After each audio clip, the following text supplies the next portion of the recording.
How's it going, everyone? Welcome back. Everyone is having a lovely day. So, let's talk a little bit about these red legs.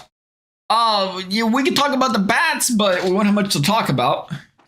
Talk about the pitch. Pitching's been solid. It's been solid till we get to the bullpen. Bullpen's had some lapses this season, but the starters, stringing some good starts together have been pretty solid lately. Like seeing that. Yeah, unfortunately, that's not what we're here to talk about either. We could talk about the fielding. We could talk about the fielding. The fielding that has been consistently not good in the David Bell era. We could talk about.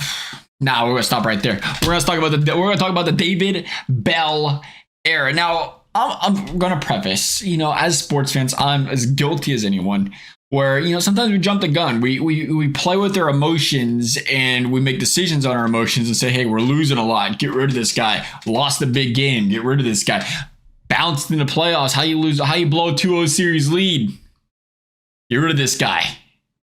That was at Dusty Baker, if we do remember. And sometimes we jump the gun on the emotion. We don't realize how good it is and what the person provides. We kind of feel entitled to being, we deserve better than this, and not realizing in the moment, like, what?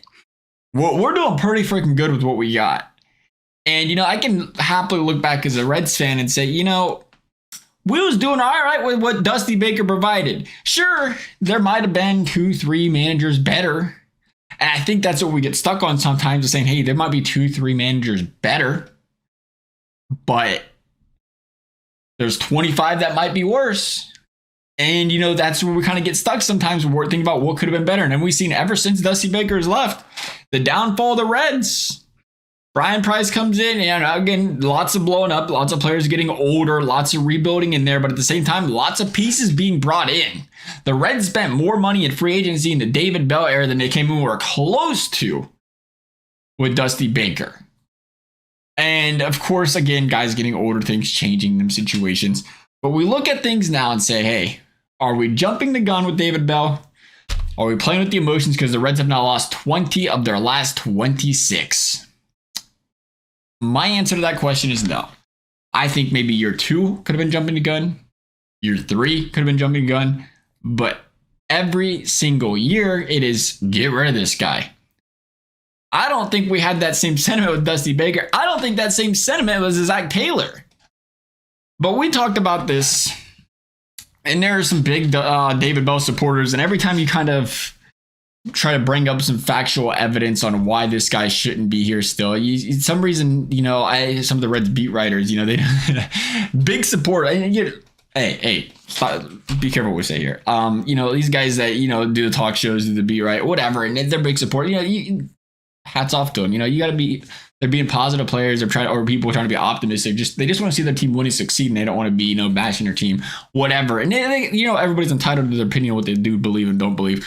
But the reason we brought it up is because it seems like anytime you see them, defending anybody defending David Bell, you bring something up and like, well, that's not his fault, and then you back it up, like, hey, here's some facts, here's some evidence, and that's when you start to see the crickets, right? I mean, where do we start? David Bell, since being a Cincinnati Reds manager, the defense has not been good. Even if it doesn't show up statistically, it shows up in the field where there's this lack of communication. Balls end up in no man's land because guys are just being, moved around, shuffled around so oftenly in the defense. And at some point in time, you have to stop and say, hey, we're 6 seasons in. If the defense is still struggling with how many players have rotated in and out of this team, it's got to reflect on the manager. You have to press, just like if a team doesn't steal bases like the Reds do, you got to reflect it on the manager. Because what David Bell brought to this team was an aggressive base-running baseball team. He's responsible for that. He's responsible for causing other teams headaches. He's responsible for the Ellie De La Cruz massacre that happens on the base paths. Now, of course, you got to have the talent. But we've seen when the Reds are good, when the Reds are buzzing, teams are struggling. They have headaches. They're panicking. They're throwing the ball all over the place. We see them make a lot of mistakes because of David Bell being aggressive on the base paths. That is something you give this man all the credit in the world for. Because not every manager is going to do that. And again, you can stop and say, just like with the fielding, well, maybe they don't have Frankie Lindor and Brandon Phillips and Scott Rowland out there. On the flip side, you can still get solid defense out of what you have if you can practice and preach what you know, if you make that a core of your team, a core of what you want. Because we stop at the base running. Spencer Steele going to steal 10, 15, 20 bags on another team? You know, there's Jake Fraley running out there. There's guys on his team that wouldn't have 5 stolen bases on half the teams in the league. A lot of them. But he preaches aggressiveness, and that is a part of the Reds' small ball game. Again, these guys wouldn't have a sack butt in the world on some of these teams. Again, he preaches small ball, something, you know, a lot of us did want to see for years to come. He does preach that. You got to give him credit for that. You got to give him credit for the downfalls, too. And I think... I don't know what to think of the injuries. I don't. Because there's stuff that just mind-boggling. What's happening to this team. The hit by pitches specifically. It's like, man, it seems like every other day somebody's getting hit by a pitch and hurting a hand or hurting an arm. So it's tough. You know, you don't want to pin that on a manager. Do you pin that on a hitting coach? Do you pin it all on a coincidence in freak accidents? Because, you know, you could say a hitting coach, you could say, hey, let's talk to these players. Maybe they're crowding the plate too much. Let's get them off the plate a little bit to improve the stance so they ain't get hit by pitches as much. That's always you know, a guy like India, for example, you know, is up in there leading the league and hit by pitches for years, and he's always had injury problems. And you wonder if you say, should guys like that be crowding the plate? But at the same very time, you don't want to change a batter's approach to where it's going to make them a lesser player and less productive. So it's a very fine, hairy line there where, like, you kind of have to chalk it up to just being injuries. On the flip side of that, though, it's like there's stuff in the field, there's stuff running, there's stuff diving. The extra aggressiveness on the base pads is going to result in more injuries. There's no question about it. That is why guys like Mike Trout, that is why guys like Jose Altuve, early in their career, dumb aggressive on the base pads, they start proving, oh, I'm a 5-tool player. You want to utilize it. But we also know the risks of a guy with that sort of power, that sort of potential, that sort of money being made, of having him run the base pads. It risks injury much more. That is a choice teams make. You want to be more aggressive on the base pads, you want to score runs that way, that can work, but you're going to raise the chances of injuries. You look at the training staff, you know, we've talked about this in the past, the training staff, the more and more we hear about modern medicine, the more and more we hear about exercise and stretching. And, you know, some teams, very few injuries. Some teams, a lot of injuries. Oh, is it Miami? Was it the Heat? Miami Heat were the least injured teams in the NBA last year because, you know, a lot of that goes back to, was it a coincidence or was it the training regimen, some of the guys they brought in there? Completely different story. Just getting off track there. Something that I've always wondered is, like, would that help? Would that not help? You know, some things you can control, some things you can't. But when you have all these young players and the injuries pile up, you do start to scratch your head, because typically when you're younger, the injuries don't pile up. You know, it's when you're hitting 28, 29, 30, 31. That's when the body starts to, you know, break down a little easier. Anyway, we brought the injuries up because a lot of people say, hey, it's not David Bell's fault. The Reds are injured. Okay, maybe it's not his fault they're getting hurt.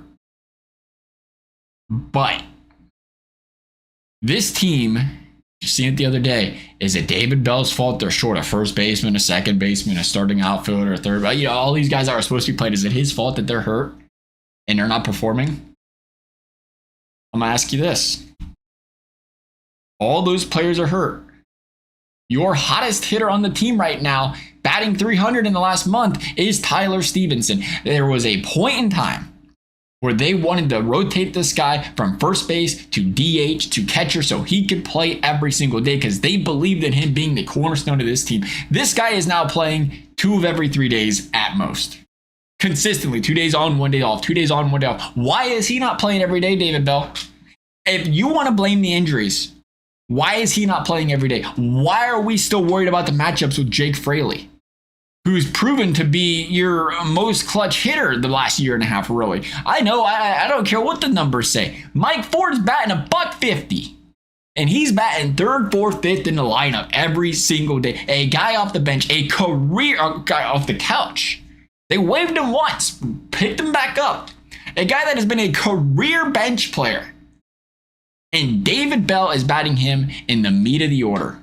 And you mean to tell me that this team believes in their chances of Mike Ford against a lefty over a Tyler Stevenson, over a Jake Fraley? Will Benson, different story. Will Benson, we're not sure where he's at. You know, could have been a flash in the pan because he struggled last season. He started struggling now. He's like 4 for 6,000 against left-handed pitchers. But you wonder with these guys, other guys, you're more complete hitters. You're worried about injuries? What are we worried about? It was a second game of the season. And what was at one point in time looked at your cornerstone catcher was already sitting on the bench. You had 4 guys in the lineup day 2 that wasn't in the lineup day 1. Forget about the injuries. This has been David Bell's strategy, healthy or not, where he platoons players, he benches your players, doesn't matter if they're hot or not. And now that the injuries come up, it's a problem? Come on. Let's be realistic here.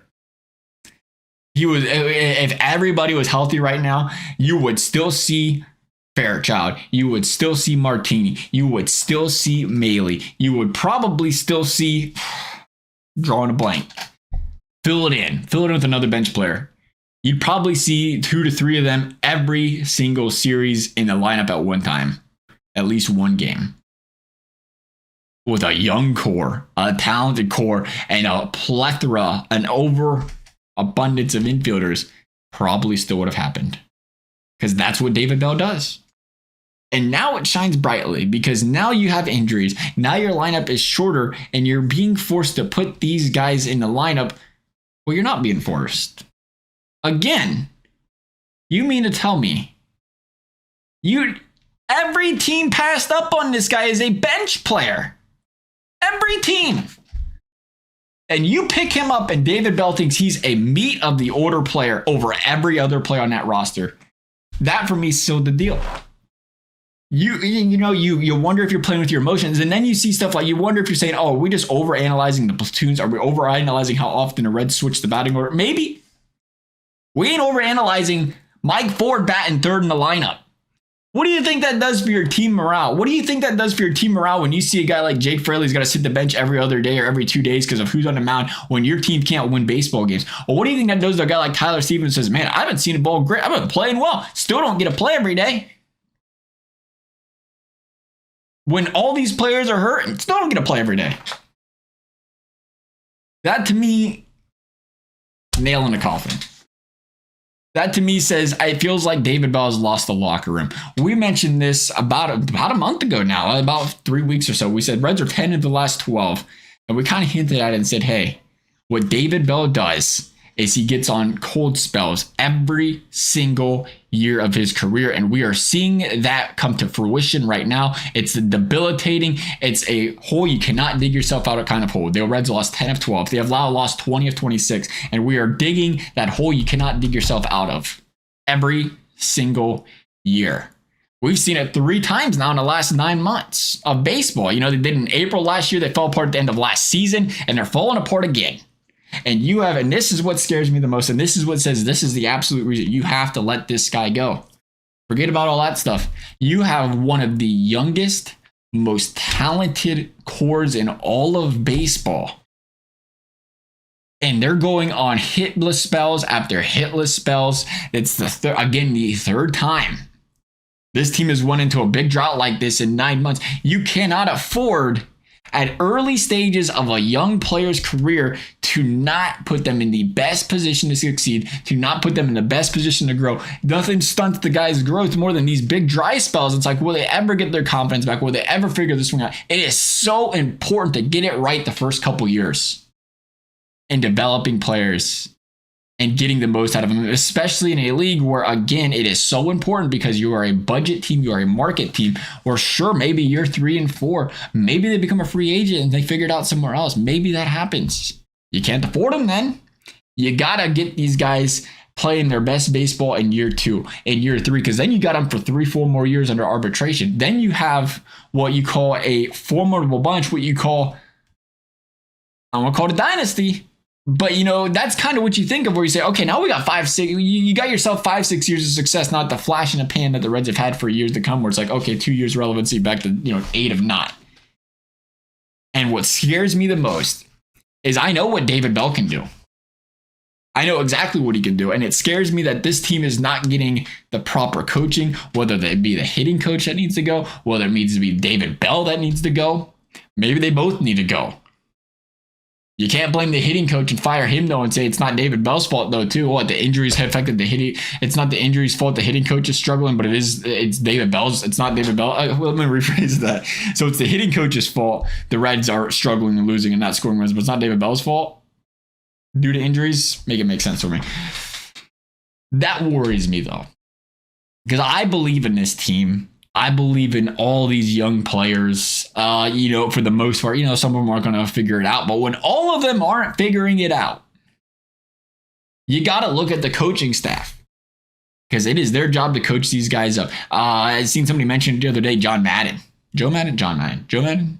Is it Joe Madden? Tampa Bay's old coach. Tampa Bay, a budget team. Always was, turn that team into relevant. Went from the Tampa Bay Devil Rays to the Rays because of what he could do with young talent. Yeah, he eventually seen his time, went to Chicago, won a World Series in Chicago with that talented young bunch in Chicago, where it was, I said Colorado, I'm in Chicago, where I was like, man, how did they get all these young freaking studs? What happened? It all out of nowhere, they just brought all these prospects up and boom. You won a World Series with him. A guy like that brings the most out of your young talent. And, what happened to the Cubs when they got rid of them? They ain't been the same since. But anyway, there's coaches out there that fit that kind of system, that kind of scheme that you need ever so desperately. And I know David Bell ain't that guy. He ain't proven it since he's been here. And that alone, and knowing that the Reds are kind of in a golden era of talent that they have to make the most out of. You can't afford to wait a year, wait 2 years and say, okay, now we're 3 years into Ellie's career. Now, bring a manager in maybe 1 year, 2 years, and now all of a sudden we're talking trading him or a $50 million contract. He's got to go. I'd like to do my best to say, look at the positives, but I'm having a hard time with David Bell. I'm having a hard time saying, hey, is there 3 or 4 managers better and we're taking for granted David Bell? Or is there 27 better managers? David Bell's been in the league 6 years. There has been a manager of the year voting in that time, 15 teams in the National League. 15 managers a year up for vote, 30 votes a year. What is that? 30 votes. What would that come out to? We were saying before, the average manager in that time span would have 10 first place votes. David Bell's got one first place vote in 5-6 seasons in the league. I could be seeing things non-clearly. But if the writers and people watching the rest of the league, we just seen a Marlins coach win Coach of the Year a couple of times. If the coach is really coaching, the league recognizes it. And in an 80-80 team last season in the Reds, you give David Bell the credit if you really believe that, right? I can't be the only one that's looking and saying statistically, let's forget about the emotion. Statistically, it's coming out that David Bell's not there. I don't know who the replacement is. Love to y'all's thoughts, though. Thank you for watching. We'll see you next time.